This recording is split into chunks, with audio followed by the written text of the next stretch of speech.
मरकुस अध्याय 15। और भोर होते ही तुरंत प्रधान याजकों, प्राचीनों और शास्त्रियों ने वरन सारी महासभा ने सलाह करके यीशु को बंधवाया और उसे ले जाकर पिलातुस के हाथ सौंप दिया। और पिलातुस ने उससे पूछा, क्या तू यहूदियों का राजा है? उसने उसको उत्तर दिया, तू स्वयं ही कह रहा है। और प्रधान याजक उस पर बहुत बातों का दोष लगा रहे थे। पिलातुस ने उससे फिर पूछा, क्या तू कुछ उत्तर नहीं देता?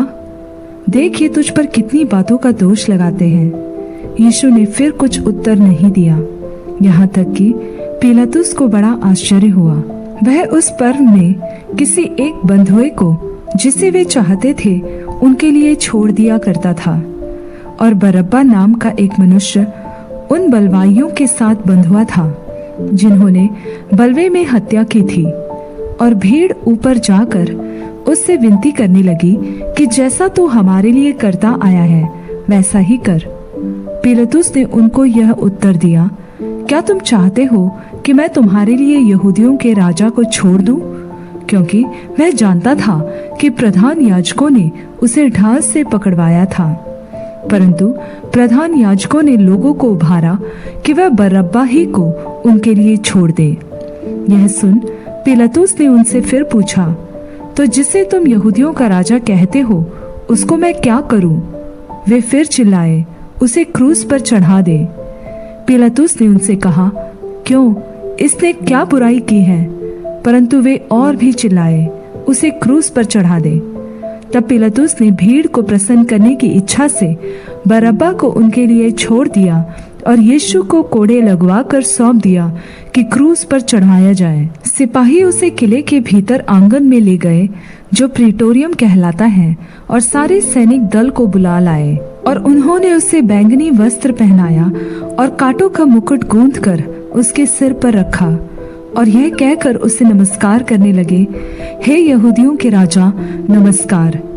वे उसके सिर पर सरकंडे मारते और उस पर थूकते और घुटने टेक कर उसे प्रणाम करते रहे।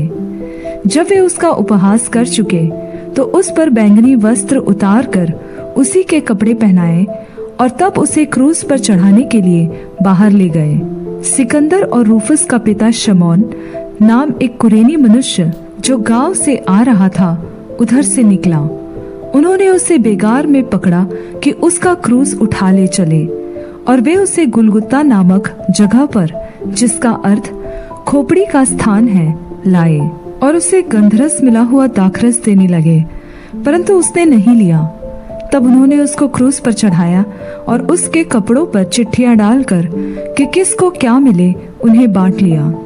और एक पहर दिन चढ़ा था जब उन्होंने उसको क्रूस पर चढ़ाया, और उसका दोष पत्र लिखकर उसके ऊपर लगा दिया गया कि यहूदियों का राजा।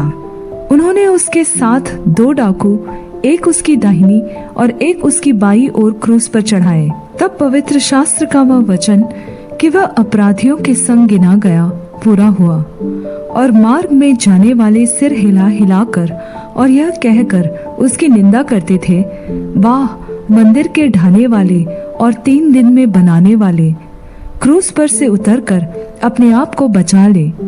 इसी तरह से प्रधान याजक भी शास्त्रियों समेत आपस में उपहास करके कहते थे, इसने औरों को बचाया पर अपने को नहीं बचा सकता। इज़राइल का राजा मसीह अब क्रूस पर से उतर आए कि हम देखकर विश्वास करें। और जो उसके साथ क्रूसों पर चढ़ाए गए थे वे भी उसकी निंदा करते थे।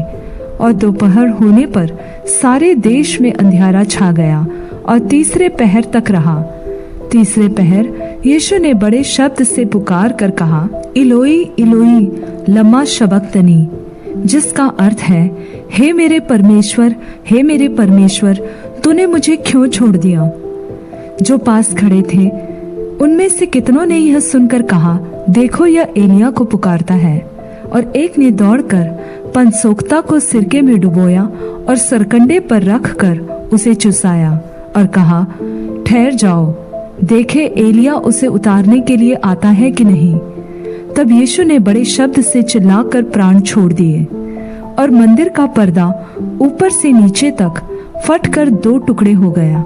जो सूबेदार उसके सामने खड़ा था, जब उसे यूं चिल्लाकर प्राण छोड़ते हुए देखा तो उसने कहा, सचमुच यह मनुष्य परमेश्वर का पुत्र था। कई स्त्रियां भी दूर से देख रही थी। उनमें मरियम मगदलीनी और छोटे याकूब और योसेस की माता मरियम और सलोमी थी। जब वह गलील में था तो ये उसके पीछे हो लेती थी और उसकी सेवा टहल किया करती थी। और भी बहुत सी स्त्रियां थी जो उसके साथ यरूशलेम में आई थी। जब संध्या हो गई तो इसलिए की तैयारी का दिन था जो सबत के एक दिन पहले होता है। अरिमतिया का रहने वाला यूसुफ आया, जो प्रतिष्ठित मंत्री और आप भी परमेश्वर के राज्य की प्रतीक्षा में था। वह साहस करके पिलातुस के पास गया और यीशु का शव मांगा। पिलातुस ने आश्चर्य किया कि वह इतना शीघ्र मर गया और उसने सूबेदार को बुलाकर पूछा कि क्या उसको मरे हुए देर हुई। जब उसने सूबेदार के द्वारा हाल जान लिया तो शव यूसुफ को दिला दिया। तब उसने एक मलमल की चादर मोल ली और शव को उतार कर उस चादर में लपेटा और एक कब्र में जो चट्टान में खोदी गई थी रखा और कब्र के द्वार पर एक पत्थर लुढ़का दिया। और मरियम मगदलीनी और योसेस की माता मरियम देख रही थी कि वह कहाँ रखा गया है।